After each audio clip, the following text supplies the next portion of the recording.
and welcome back to the Mindful Model Makers Workshop. I've been doing a bit more to my steam loco, my 060 loco. I'll turn it around so you can see all round. I don't want to move the camera. So what I'm doing now is trial fitting loads of parts. The footplate bit's done, the steps are done, the cab sides are on, and I've had to modify the smoke box. There was no hole in there for this bit to go through, so obviously that's the steam from the boiler in to the cylinder, so obviously no hole there, that wouldn't have worked. So I marked that out at some point. You may think the holes are a bit rough at the front. There is a modification because I think when they had these made there was a bit of an error, but they give you a piece of paper to show you how to put that right, which is what I've done. Elongated the holes in order to line them up. I had to do a little bit of work to get the lubricator hole lined up as well. Yeah, there's lots of fiddling around. There'll be some more fiddling to get this fitted, but what I think I'm going to do, instead of concentrating on finishing the bodywork, I'm going to get the boiler and that in position. The mesh tank is now in, the water tanks are in. I will get it plumbed up, get everything safe and fitted, and before I carry on with the bodywork, I think I will get the boiler to a position where I can fill it with water, can fill the mesh tank, which is quite easy. That just pulls out at the moment like so, and that's a self-contained unit. It just drops down into like a sump at the bottom. And as you can see, I haven't fixed the bunker on yet either, because a lot of these bits may get in the way. So I think I am going to get it up to a point where, because I've drilled out and tapped that the smoke box will fit on, so that's not a problem. I've got to get that to fit in, then I've got to run a small piece of pipe from there up through the nozzle in the middle of this, which will then blast up the chimney. That's for the blower. This bit here is the nozzle for the blower, which obviously when you're standing still creates the draft that you need through your smoke box, through your boiler, as though you're going along the track with the airflow going through. So the blower is a which is controlled by this one, I believe. One's the regulator. I'll have to read back on the instructions. I think this is the regulator, and this one here is the blower. There's another bit to go on here with the valve. I think what happens on this particular one, you don't have a glass gauge. I think you take a screw out, and if the water comes out, you know you've got enough boiler. Well, that water in the boiler, but that's okay up to a point, but you can't do that once you've got steam. I think this runs on something like 100 psi. So, but you've got a hand pump. You can fix an axle pump. It doesn't come with the axle pump, but from previous experience, an axle pump is really nice, but sometimes on smaller locos, it does tend, when you put the axle pump on, because it's actually doing more work, it does actually knock the power of the loco down a bit. So I think it's best to give it a pump through, get it up, because if it's steaming and you pump it up and you start knocking the steam down a bit, the pressure down, you know that you're putting water into the boiler anyway. So this is where we are at the moment. So this is just the wrap that goes round. So what I'm going to do, I'm actually going to kind of take it to pieces, and you'll see how everything goes then. So I'm going to lift this bit out like this, and it comes out. I mean, some of it fits pretty well, and a few bits you've got to fit it yourself, but it's not drastic. And with the company, you can at least ring them up, and you can speak to them on the phone. You can actually go and have a day or 2 days at their workshop, and you can actually work on your own loco under supervision. So there's lots of things that you can do. I think at the moment I will be able to manage to build this.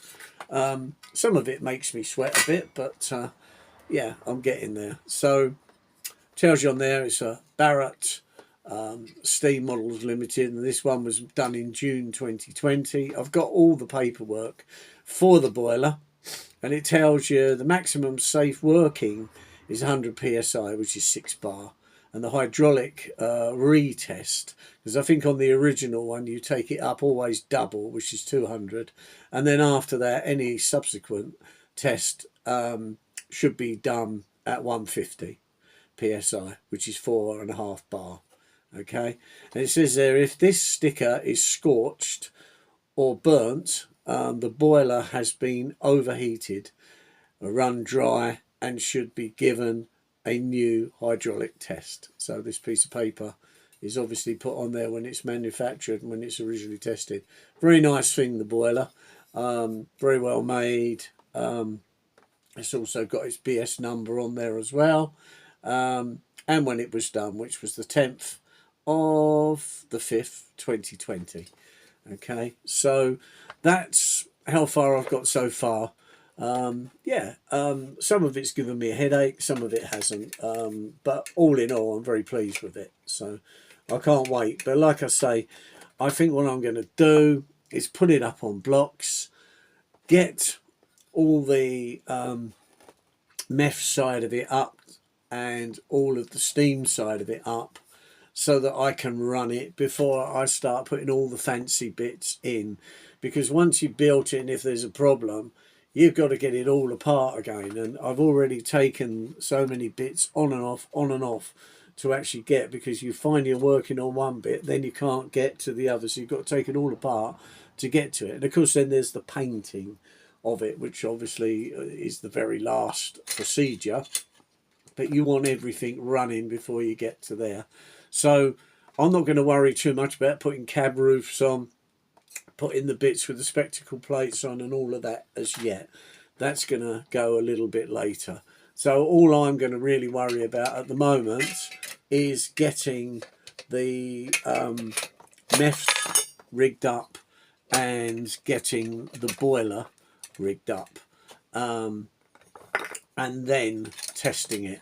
So I shall then fire it up. So hopefully, I don't know how long that's going to take, a week or so maybe, but I want to test it to see if the cylinder runs correctly, because I've got a compressor and one or two other bits, but I haven't got any way of getting the pressure up on it.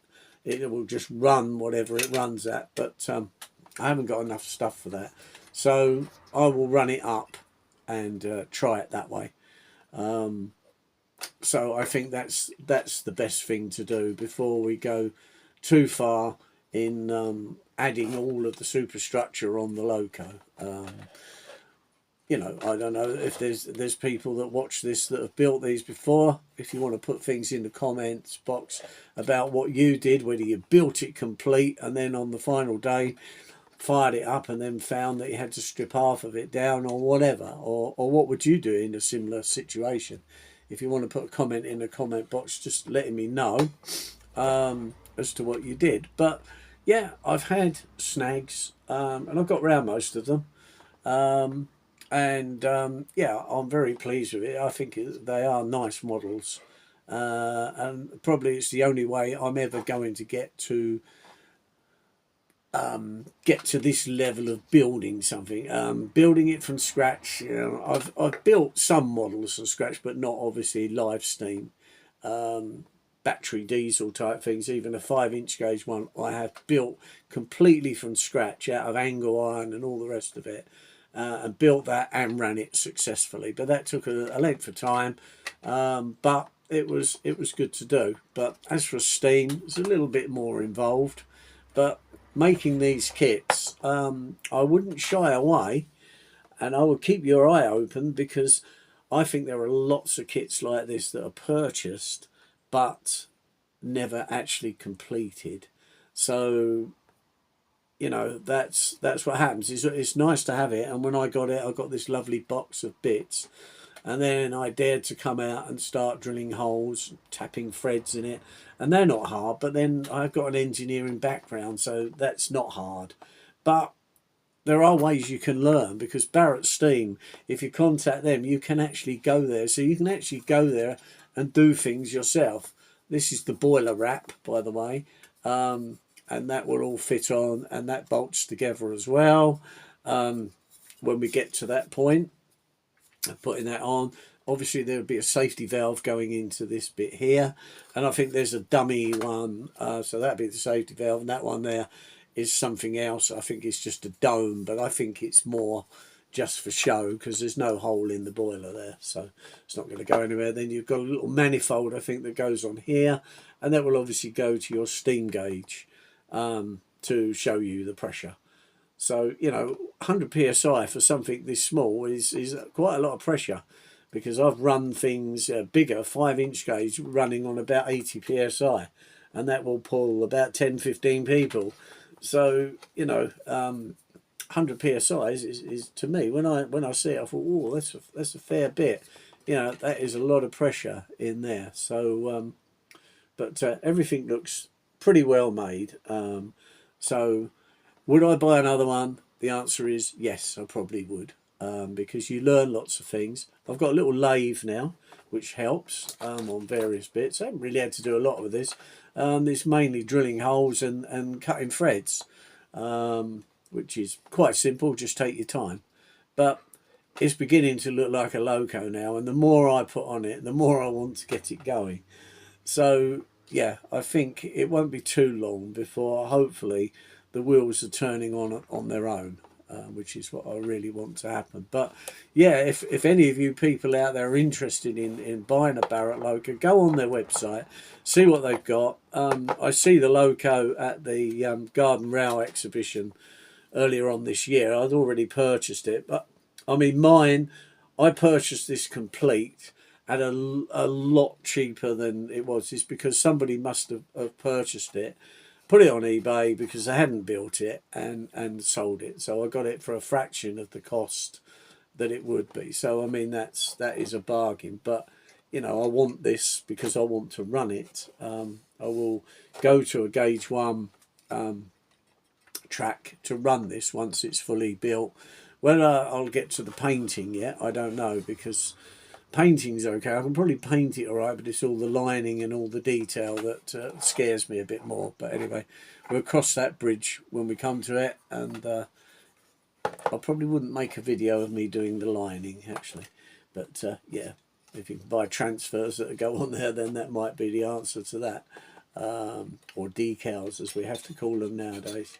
But yeah, I have enjoyed it, and it's been quite relaxing and quite stressful at odd times. But with engineering, the thing is finding a way round whatever's not happening. How can I get that to happen? But yeah, I've enjoyed it. Anyway, I'll see you in the next video. And at some point, hopefully in the not too distant future, I will be able to open the valve and the wheels will turn. Fingers crossed. See you soon. Bye now.